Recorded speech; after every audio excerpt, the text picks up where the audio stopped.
নিতাই গৌরাঙ্গ জয় নিতাই গৌরাঙ্গ।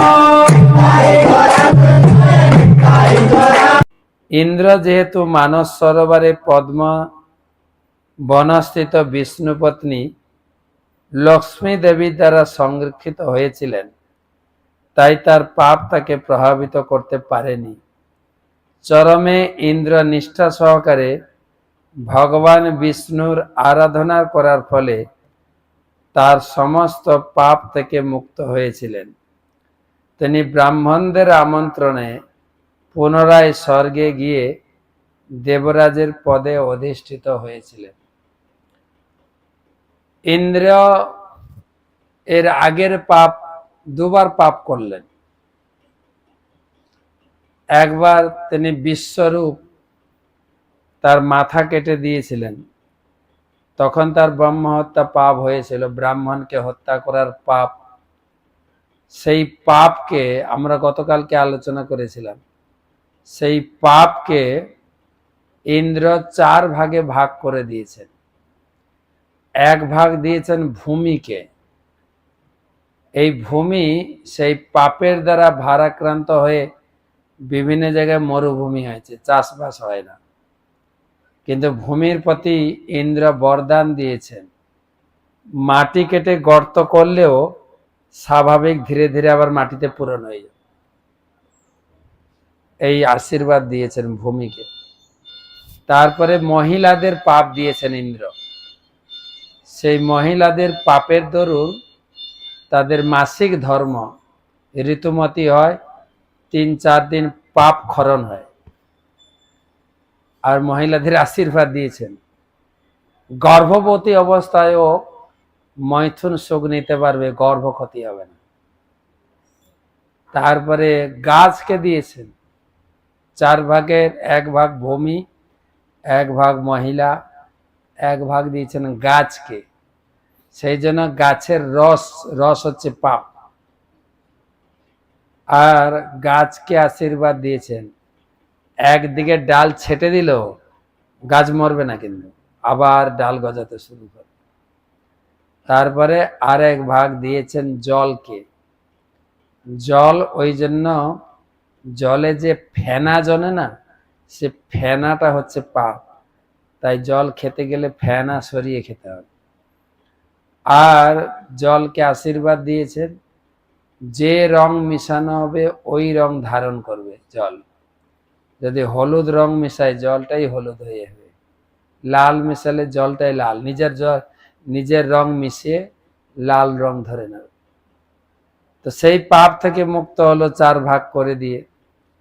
আবার এখানে তিনি বৃত্রাসুরকে বধ করেছেন, পাপ ধরেছে। সেই পাপের ভয়ে পালাতে পালাতে মানস সরোবরে পদ্ম ফুলের গোড়ায় যে বটাটা থাকে তাতে আশ্রয় করেছিলেন। তো এখানে সুখদেব গোস্বামী বলেছেন পদ্ম ফুল হচ্ছে লক্ষ্মী দেবী, তাই যেহেতু ওই পদ্ম ফুলের বোঁটাতে আশ্রয় করেছিল, লক্ষ্মীর আশ্রয়ে ছিল, সেই জন্য তাকে তার পাপ তার শরীরে প্রভাব ফেলতে পারেনি। আর কি না, মানস সরোবরে থেকে বিষ্ণুর পূজা করেছিল। বিষ্ণু পূজা করলে, বিষ্ণুর নাম গ্রহণ করলে পাপ থেকে মুক্ত হওয়া যায়। গীতায় ভগবান বলেছেন সর্বধর্মান পরিত্যাজ্য, সবকিছু পরিত্যাগ করে যদি আমার পূজা করো, মামে কম শরণং ভজ অহম তাম সর্ব পাপেভ্য, তোমাকে আমি সমস্ত পাপ থেকে মুক্ত করব, মা সূচ, অনুশোচনা করেন।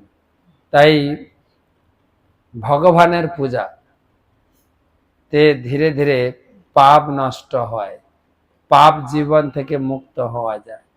ভক্তির একটা লক্ষণ হচ্ছে ক্লেশগ্নি, ক্লেশ বা পাপ থেকে মুক্ত হওয়া যায়। কিন্তু ভক্তি চ ভাজান ব্রহ্মাদি কীট মরমিন্দু সমা, ব্রহ্মাদি ইন্দ্র পর্যন্ত সবাইকে পাপ ধরে, পাপ না ছাড়ে বাপ।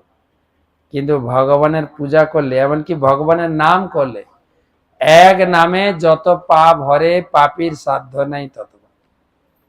ভগবানের নামে পাপ হরণ করার শক্তি রয়েছে। তাই ইন্দ্র ভগবান বিষ্ণুর পূজা করে তিনি সমস্ত পাপ থেকে মুক্ত হয়েছিলেন। তম চ ব্রহ্ম অয়ুর্ভেত্য হয়মেধেন ভারত যথাবৎ ক্ষীণয়াং চক্রু পুরুষারাধনেন।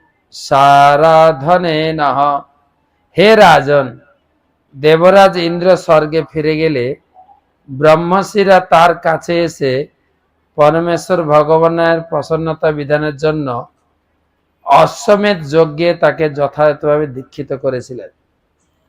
সে পাপ থেকে মুক্ত হয়েছিলেন, তথাপি ব্রাহ্মণেরা তাকে দিয়ে অশ্বমেধ যজ্ঞ করিয়েছিলেন। অথেজ্যমানে পুরুষে সর্বদেব ময়াত্মনি অশ্বমেধে মহেন্দ্রেণ বিততে ব্রহ্মবাদিভি সবৈতাষ্ট্রবধো ভূয়ান অপি পাপচয় নিপ নিতস্তেনৈব শূন্যায় নিহার ইব ভানুনা।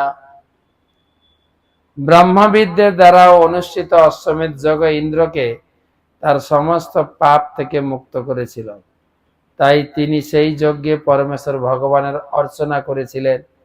হে রাজন, তিনি যদিও মহাপাপ করেছিলেন, তবুও সূর্যের তেজ কুজ্ঝটিকা যেমন নষ্ট হয়ে যায়, সেইভাবে তার পাপ বিনষ্ট হয়েছে। দেখবেন শরৎকালে কুয়াশা, ঘন কুয়াশা, কিন্তু সূর্য উঠলেই কুয়াশা ধীরে ধীরে পরিষ্কার হয়ে যায়। তাই কেউ যখন ভগবানকে ভক্তি করে, ভগবানকে পূজা করে, ভগবানের সামনে দাঁড়িয়ে বলে হে ভগবান আজ থেকে আমি তোমার, তখন তার শরীর ধীরে ধীরে শুদ্ধ হয়ে যায়। সে শুদ্ধ আহার খেতে শুরু করে,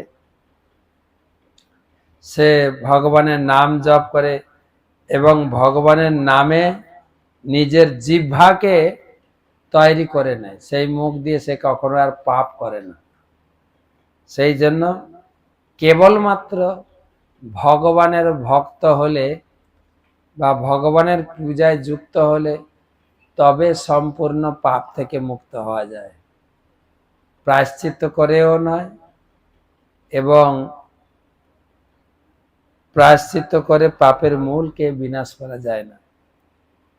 সবাজি মেধেন যথোদিতেন বিতায় মন্যেন মরিত্রিমিশ্রৈ ইষ্টাধিযজ্ঞং পুরুষ পুরাণ মিন্দ্র মহানাশ বিধূত পাপ। দেবরাজ ইন্দ্র মরিচি আদি মহর্ষিদের দ্বারা অনুগৃহীত হয়েছিল। আরেকটা হচ্ছে ভক্তদের আনুগত্যে আপনাকে ভগবানের সেবা করতে হবে। নিজের মতো আমরা যা করছি না পুজো, পুরুষ লোকেরা তো পুজো করে না, শুধু রাজনীতি চর্চা নিয়ে থাকে। পুজো করে মায়েরা, একটু ধূপকাঠি মোমবাতি নিয়ে পূজা হয়ে গেল, বাস। পূজা করতে হবে এখানে বলছেন ভক্তদের আনুগত্যে। যেরকম বাজার থেকে মেডিকেল বই পড়ে কেউ ডাক্তার হতে পারে না, মেডিকেল অফিসারের আনুগত্যে গিয়ে পড়তে হবে, তবে ডাক্তার হতে পারবে। ঠিক সেই রকম ভগবানের পুজো, ভগবানের উপাসনা, ভগবানের নাম, ভগবানের অর্চন, ভগবানের ভক্তের আনুগত্যে করতে হবে। তবে তারা পরমাত্মা পুরাণ পুরুষ ভগবানের আরাধনা করে যথাবিধি যজ্ঞ অনুষ্ঠান করেছিলেন। তার ফলে ইন্দ্র পাপ মুক্ত হয়ে তার মহান পদ প্রাপ্ত হয়েছিলেন এবং সকলের পূজ্য হয়েছিলেন। আর যদি ভগবানের ভক্তের আনুগত্যে আপনি ভক্তি না করেন, বিভ্রান্ত হবে। বাইরের লোক, অনেক লোক ধর্মধ্বজি, মানে ধর্মের নাম করে উল্টো পাল্টা কথা বলে বেড়ায়। আমরা কি ধর্ম করি না? মাছ মাংস খেলে কি ধর্ম হয় না? কোথায় লেখা আছে? বলেন ওকে। খাওয়া দাওয়ার সঙ্গে ধর্মের কি সম্পর্ক? মন ঠিক থাকে তো সব ঠিক। নিজের মন গড়া কথা বললে হবে না। সেই জন্য বলছে সুখদেব গোস্বামী যে ইন্দ্র এই সমস্ত মুনি ঋষিদের আনুগত্যে তিনি ভগবানের উপাসনা করে তিনি সম্পূর্ণরূপে পাপ মুক্ত হয়েছিলেন। এখন এই যে ইন্দ্র বৃত্রাসুর কয়টা অধ্যায় আমরা পড়লাম, যারা নিয়মিত ভাগবত শুনেছেন তাদের লাভ। ইদং মহাখ্যানম অশেষ পাপনানম পক্ষাললম তীর্থ পদানু কীর্তনম ভক্তচ্ছয়ং ভক্ত জনানুবর্ণনম মহেন্দ্র মোক্ষং বিজয়ম মরুত্ততঃ পঠেয়ুরাখ্যানমিদং সদা বুধা শৃণ্বन् তথো পর্বণি পর্বণীন্দ্রিয়ম ধন্যা যশস্য নিখিল লাঘমোচনম রিপুঞ্জয়ম সস্তয়নম তথায়ুজম। অনুবাদ: এই আখ্যানটি অত্যন্ত মহৎ। এতে তীর্থপদ নারায়ণের মাহাত্ম্য, ভক্তির উৎকর্ষ প্রতিপাদন, ভক্তদের কথা, দেবরাজ ইন্দ্রের ব্রহ্মহত্যা জনিত পাপ থেকে মুক্তি এবং অসুরের সঙ্গে যুদ্ধে তার জয় লাভের বর্ণনা হয়েছে। এই ঘটনাটি হৃদয়ঙ্গম করার দ্বারা মানুষ সমস্ত পাপ থেকে মুক্ত হতে পারে। মানে যদিও আমাদের জীবনে টুকটাক পাপ হয়ে যায়, এই কাহিনী শুনলে পাপ থেকে মুক্ত হয়ে যাবে।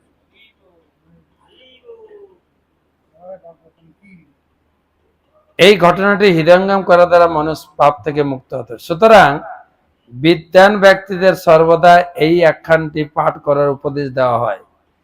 কেউ যদি তা করেন তাহলে তিনি তার ইন্দ্রিয়ের কার্যকলাপে দক্ষতা অর্জন করবেন, ধন বৃদ্ধি হবে, যশ বিস্তৃত হবে। অনেক লোক বলে না গীতা ভাগবতম পড়লে মাহাত্ম্য পড়তে হবে, তাই প্রত্যেক অধ্যায়ের শেষে মাহাত্ম্য দিয়ে গেছে। যদি এই অধ্যায়টি আপনি পড়ে থাকেন, শুনে থাকেন, সম্পূর্ণ পাপ মুক্ত হবে, জগতে আপনার খ্যাতি লাভ হবে, ধন বৃদ্ধি হবে, যশ বিস্তৃত হবে। তার ফলে সমস্ত পাপ থেকে মুক্ত হয়ে তিনি তার শত্রুদের পরাভূত করতে পারবেন। আপনার পিছনে যে যে লেগেছে তাকেও পরাভূত করতে পারবেন। আর কি হবে? আয়ু বৃদ্ধি হবে। যেহেতু এই আখ্যায়টি সর্বতভাবে কল্যাণকর, তাই বিদগ্ধ পণ্ডিতেরা প্রতি শুভ উৎসবে তা শ্রবণ করেন, কীর্তন করেন। শুভ উৎসব মানে যেরকম জন্মাষ্টমী, রাধাষ্টমী, গৌর পূর্ণিমা বা এমনি পূর্ণিমা, একাদশীতে ভাগবত পড়ুন। যশ লাভ হবে, আয়ু বৃদ্ধি হবে এবং সমস্ত শত্রুকে পরাভূত করতে পারবে। ইতি শ্রীমদ্ ভাগবতমে ষষ্ঠ স্কন্ধের দেবরাজ ইন্দ্রের ব্রহ্মহত্যা জনিত পাপ নামক ত্রয়োদশ অধ্যায়ের ভক্তি বেদান্ত তাৎপর্য। আমরা ইন্দ্রের পাপ হলো এবং পাপ মুক্ত হওয়ার কাহিনী শুনছিলাম। বর্তমান আমাদের চলছে জগন্নাথের রথযাত্রার মহোৎসব। রথযাত্রা শুরু হয়েছে না হয়নি? হয়েছে না হয়নি? শুরু হয়ে গেছে স্নান যাত্রা থেকে।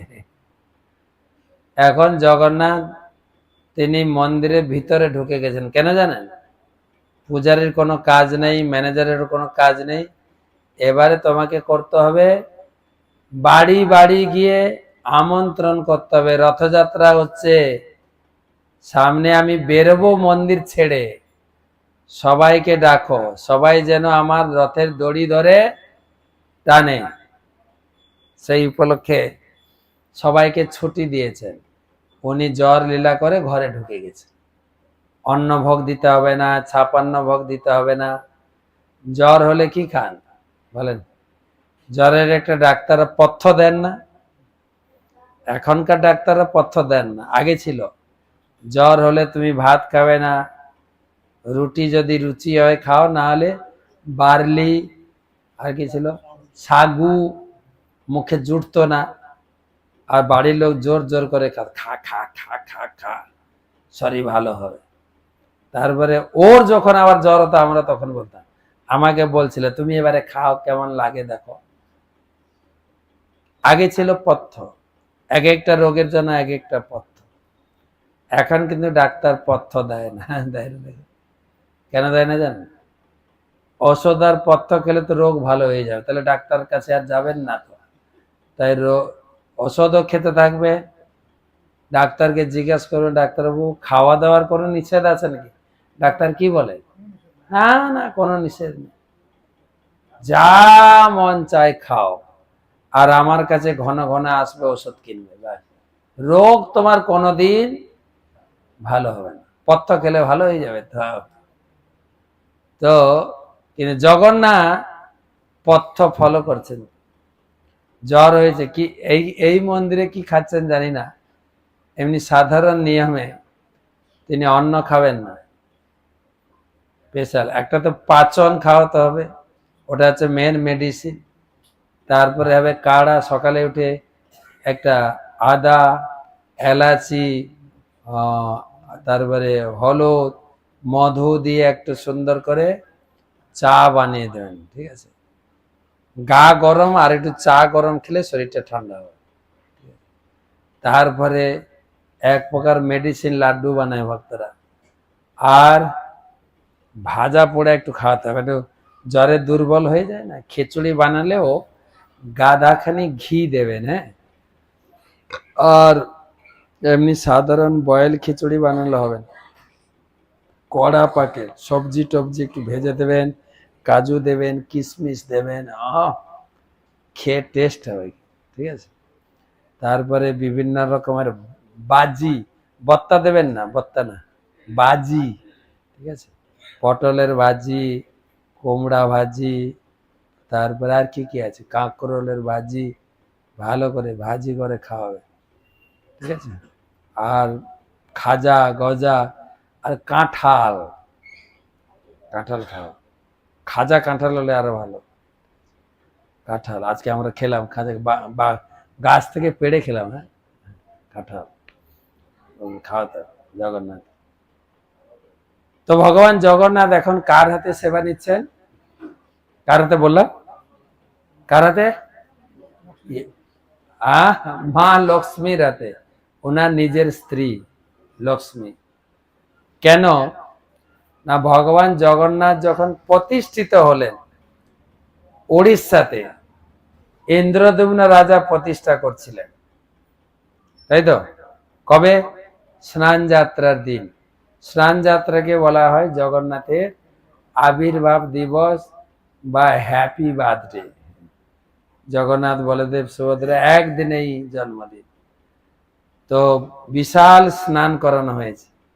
স্নান এত জল ঢেলেছেন ভক্তরা, জ্বর হয়ে গেছে। ভগবানের জ্বর হয়, হয় হ্যাঁ না, ভগবানের জ্বর হয় হ্যাঁ কি না, হয়, হয়, কিন্তু বাইরের লোকে বিশ্বাস করবে না। তো কেন জ্বর হয় না, ভগবান কোন পাথর বা কাঠের মূর্তি নয়, তাতে প্রাণ প্রতিষ্ঠা করা আছে, ভগবান সাক্ষাৎ ভগবান।